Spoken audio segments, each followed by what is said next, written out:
Well, welcome back to my channel. I appreciate you taking the time to tune in. Are you interested in self-filming? Have you ever thought about self-filming? Or maybe you are already self-filming. Is there a secret to becoming a better self-filmer? Well, I would argue there is one simple solution that's almost guaranteed to make you better. That one solution is, well, you're gonna have to stick around to find out.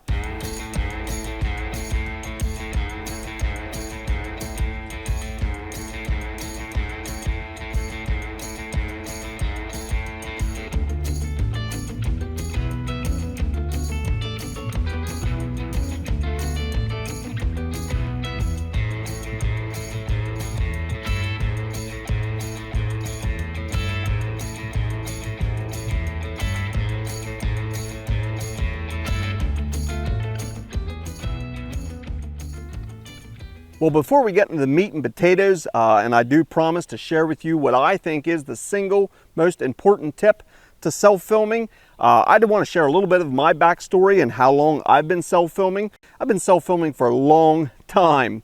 Right now would be a great time to stop and tell you that I am absolutely no expert. When it comes to self-filming, all you got to do is look back through some of my videos and that becomes very clear. But I really enjoy self-filming. I love the challenge of it, and I love challenging myself to get the best possible footage that I can.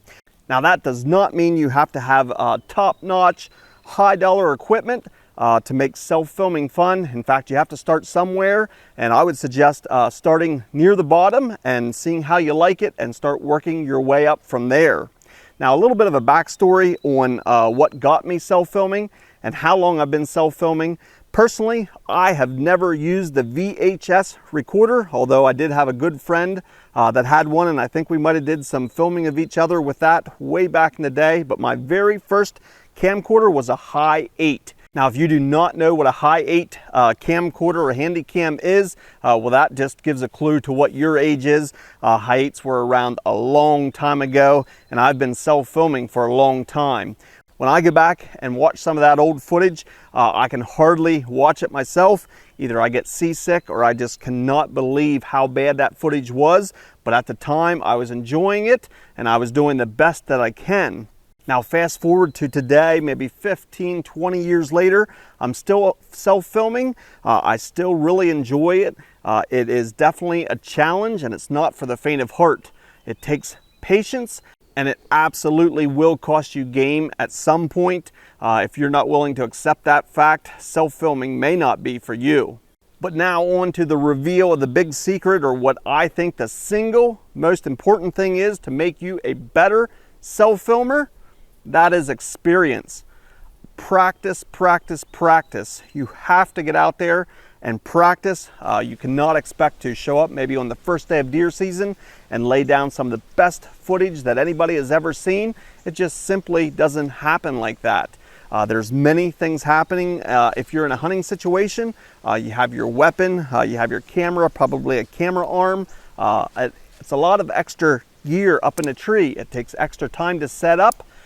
And all that takes practice. If you want to master self-filming, I suggest getting out there and practicing. You don't actually have to be on a hunt. You can maybe be in your backyard and film your little buddy Fido as he runs around chasing a ball. Practice on that motion, trying to keep him in frame. Maybe it's just filming your kids. You could go to your local public land, set up in a tree, and just practice setting up your gear. It should become natural. Setting up your equipment, getting everything just right, can become an art form of itself, and it takes practice to master that. You got to be able to do this with your eyes closed, because a lot of times you're setting up your gear in the dark, or else you're tearing it down in the dark. My tip is to get out there and practice, practice, practice, so that it becomes second nature. Some other tips that I would suggest is to set goals for yourself. Not everybody's at the same place in self-filming, and you don't want to let others dictate what you want out of the experience. Maybe you just want footage the best you can to remember the hunt years down the road. You have no intentions whatsoever of sharing it with other people, and whatever you get, you're going to be happy with. In that instance, you're going to have different goals than somebody that's going to look to share their footage, maybe on YouTube or another social network. You want the best quality you can. That person's going to have different goals. Me personally, I set different goals, and those change from year to year. Several years ago, I made a commitment or a goal to myself that I was never going to use autofocus again. I graduated past that point. I'd used that for a lot of years, and inevitably, when an animal was coming in, they would go behind trees or brush. Your autofocus would lose the animal. It would lock in on the tree. You're zooming in and out, trying to get that focus to get back on the animal. I just chose to use manual focus. It takes extra work. It's an extra bit of panic as the animal's coming in to make sure you have the focus right. But it was a commitment that I graduated up to. I didn't start there, but I felt that I was at the point where I was ready to commit to manual focus. It seems like such a minor thing, but it can really help in your footage if you can lock in that focus and keep it from focusing in and out as the animal goes through brush or behind trees. Another goal I made, or something that experience taught me, when I first was self-filming, I would film all of my hunts, but if it was a decent buck and the buck was coming in and the camera was getting in the way, or I felt like it was going to cost me a shot, I would simply abandon the camera. Now that might be fine, and like I said, you have to have your own personal goals and objectives when you're self-filming, but I have came to the point now where I want that hunt on camera. And if it will not work out, or if I cannot get it on camera, I am not taking that shot. Again, that's a personal goal of mine, but I suggest that if you have goals and stick to them, you know at the end of the season that you'll be happy because you stuck to the goals that you made, and either you accomplished them or you have something to work for again next year.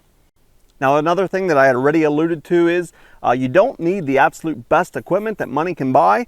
If money is no issue, it surely won't help to have better equipment, but you can absolutely do a quality job with equipment. This particular camera is maybe 8-10 years old.